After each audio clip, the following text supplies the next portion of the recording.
It's a great day for me because I'm at one of my very favorite places with one of my very favorite people, thank you. Amanda.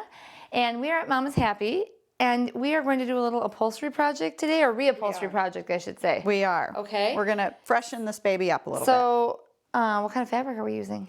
Well, so there's no telling how long this has been on here, right? And we see this all the time. Now, if you're, handy This is fancy. It's fancy. Shiny. Sure is. Yes. Okay. Kind of satinish. So we're going to give that fabric and the chair an uplift today. One of my things that I know how to do is put fabric and wrap it and staple it. I can do all that. You can do that? Yeah. Okay. So Well, I hate to break it to you, but you're not going to have to break out that tool today. I can't bring out my big stapler. No staple gun today. All you get to use is a paintbrush.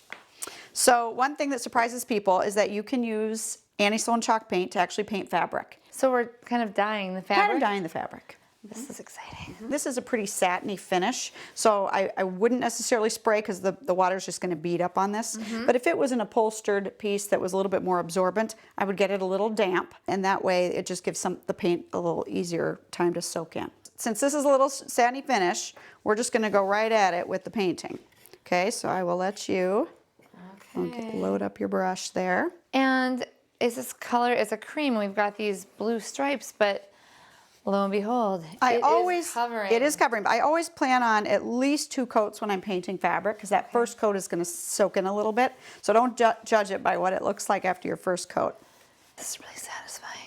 It is, and look how quick and easy. I know. You didn't have to go to the fabric store. Now, I know with chalk paint, we always have to do the wax coating. Is that still the case? Yes, so what I do when I'm painting fabric is that I will let it dry, and then I would give it a light sanding just to loosen the fibers up a little bit. What grit sandpaper, what do you think? I would do a fine grit, so nothing lower than 220. Okay. And then you're going to put the wax on, and when you finish, it kind of feels like just a soft leather. It's smooth. It doesn't crack when you sit. You can wipe it off with a damp cloth, so it's easy to maintain. I'm going to have leather dining room chairs. This is what you're telling me?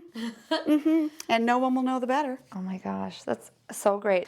But I know that we made something ahead of time that has, the paint has dried, and we can then wax it and see what that really looks like when it's done. This stool was painted earlier, and I can tell by feeling this wood that there's not wax on here, but then this cushion was also painted with one of my favorite colors. Yes, Opposun, I love that too. And this was a vinyl cushion, so instead of fabric like we were doing earlier, this is vinyl. All right, so now we are going to apply our finishing coat, and this is the thing that really seals the paint in. Yes, it seals the paint. It's going to give it a much smoother hand. And on a light color like this, you'll be able to see kind of where you've been and where you haven't been.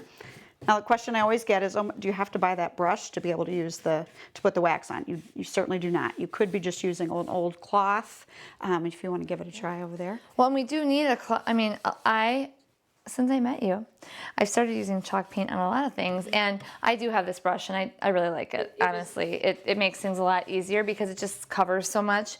But then I also use like an old dish towel or rag to wipe away any excess wax, because if it feels sticky, it's not done. That's right. You've learned. I know. There's too much on it. If it feels sticky, you've got to get the excess off. So you can see there's a little bit of a sheen. Yep.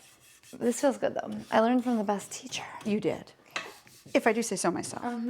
Okay, so we have used the clear wax on here, and we need to finish all of this, which will take a little while. Before we do that, let's give the vinyl its coat. Okay. So we're going to start with the clear wax. If you think about the paint on there being very porous, whatever goes in first is going to be the darkest. So if you put clear on first, it's going to fill in those holes. Then we can come back with some dark, age it a little bit.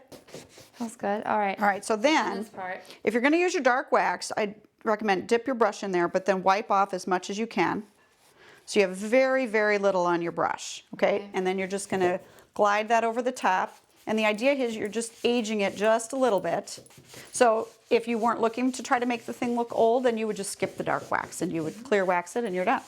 So one thing I'm noticing as I look at this is like kind of some cracking in here, which I think will be great to make it look like the leather that we're aiming for. but is it going to be durable?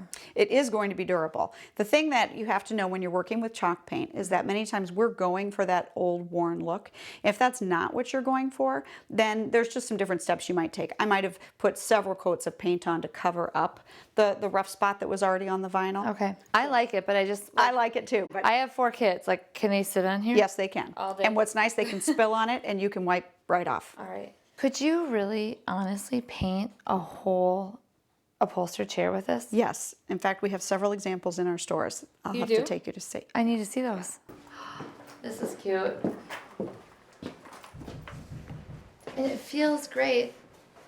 Yeah, now this one has not been waxed, so I would probably add Oh, yeah. a little bit of wax to it. But It looks great. And honestly, to get this reupholstered, and this is not a project I could do myself. No. I can do a lot of things myself, but not this. But to get this reupholstered with this button tufting would be so expensive. I'm going to take a seat. please do.